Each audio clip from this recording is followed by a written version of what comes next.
انتوا رقم كام؟ انا هاني عطار وجاي اقول لك احنا رقم كام. في ناس كتير بيدخل يسالني هاني هي اي ام اكاديمي ترتيبها رقم كام؟ اولا انت لازم تبقى واعي وفاهم يعني ايه ترتيب.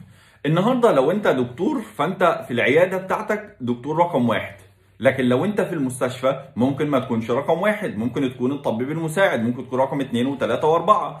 طب بين اخواتك ممكن تكون رقم خمسه، بين صحابك ممكن تكون رقم 10 اصلا، بين الناس ممكن ما يكونش لك ترتيب اصلا. اوكي، لذلك انت لازم تعرف الترتيب بتاعك في المكانه بتاعتك. علشان كده لما تحب تعرف مكانه اي ام اكاديمي لازم تكون عارف ان هي ترتيبها رقم واحد في التعليم، لان اي ام اكاديمي خدماتها كلها هي خدمات تعليميه، وكل اللي هي بتقدمه حاجات خاصه بايه؟ حاجات خاصه بالتعليم. لذلك ان المكان الوحيد اللي في الشرق الاوسط في التعليم هو اي ام اكاديمي. طب الباقي بيعمل ايه؟ الباقي انت عندك تعليم، هو ده مش اساسك، يعني انت مش كل اللي عندك تعليم، لا ده انت ضفت حته كده ايه؟